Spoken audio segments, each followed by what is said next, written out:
என்ன சொன்னாங்க அல்லாஹ்வுடைய தூதர்? ஒரு கணவன் இந்த உலகத்தில் அமைதி தேடுவது என்பது ஒரு பெண்ணிடத்தில் தான். குர்ஆன் அதான் சொல்லுது, லிதஸ்குனு இலைஹா. ஆண்மகன் ஒரு கணவனுக்கு அமைதியை கொடுக்கணும் ஒரு பெண் தான், மனைவிதான் கொடுக்கணும். ஒரு கணவனுடைய பாலியல் தேவைகளை அவள் தேவைப்படும் பொழுது நிறைவு செய்யணும். அல்லாஹ்வுடைய தூதர் சொல்லி காட்டுகிறாங்க, எச்சரிக்கை செய்கிறார்கள், பெண்களே நீங்கள் பயந்து கொள்ளுங்கள், அல்லாஹ்வுடைய லஅனத்தும் சாபமும் உங்களை தான் கிடைக்குது. யாருக்கு அது? யாருக்கு தெரியுமா அது?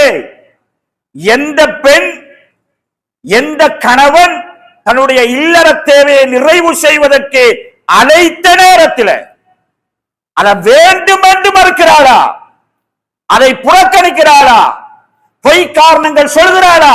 சுப்ஹானல்லாஹ், சாதாரண விஷயம் இல்லை இது. இது சில பொழுதுகளில் சில குடும்பங்களில் கணவன் மனைவி கிடையில சின்ன சின்ன பிரச்சனைகள் வரும் பொழுதெல்லாம் வீட்டில் நடக்கக்கூடிய முக்கியமான விஷயம் இது.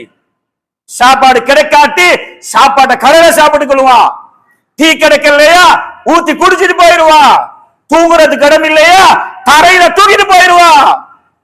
ஆனா அவருடைய இல்லற தேவைய அவன் ஹராமான ட்ரக்குக்கு போய் விழக்கூடாது. அவனை நீ ஹராத்துல தள்ளிடாத, அவனை கொண்டு போய் விபச்சாரத்துல தள்ளிடாத. அதுக்கு அவனுக்கு தேடுறதுக்கு எந்த வழியும் இல்லை. வலா தக்ரபு ஸினா, விபச்சாரத்தின் பக்கம் நீங்க நெருங்கவே வேண்டாம். நீ அவனை நெருக்கி வச்சிடாத. ரசூலுல்லாஹி ஸல்லல்லாஹு அலைஹி வஸல்லம் சொன்னாங்க, நீ அவனை நீ நெருக்க வச்சிடாத.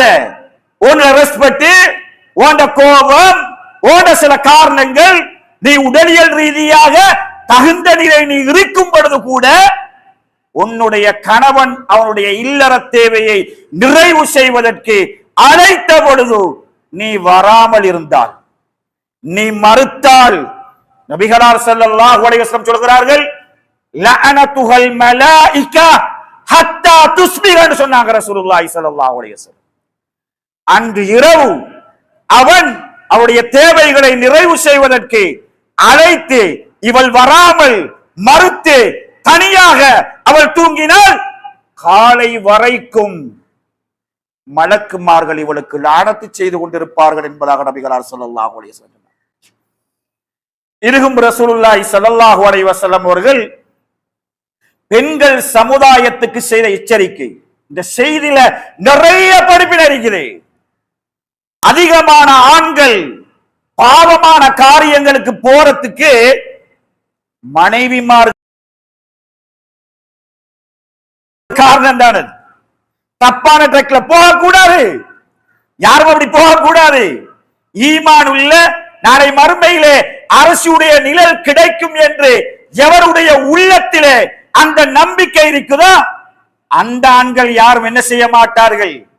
விபச்சாரிகளை தேடி போக மாட்டார்கள், கள்ள காதலிகளை வைத்துக் கொள்ள மாட்டார்கள். அல்லாஹ் குர்ஆன்ல சொல்கிறான், அவர்கள் எல்லாம் முஹ்ஸனாத், பாதுகாப்பு வேலி போட்டுக் கொண்டவர்கள். யாரால வேலி போட்டுக் கொண்டாங்க? தந்த மனைவி மூலம் தன்னுடைய கற்புக்கு வேலியை போட்டுக் கொண்டவர்கள். அந்த வேலியை உடைக்கக்கூடிய அளவுக்கு ஒரு மனைவி இப்படியான முரட்டுத்தனமான மோசமான இந்த செயற்பாட்டில் ஈடுபடக்கூடாது என்பதை நபிகளார் ஸல்லல்லாஹு அலைஹி வஸல்லம் என்ன செய்கிறார்கள்? பெண்கள் சமுதாயத்துக்கு எச்சரிக்கை செய்கிறத நம்ம பார்க்கிறோம்.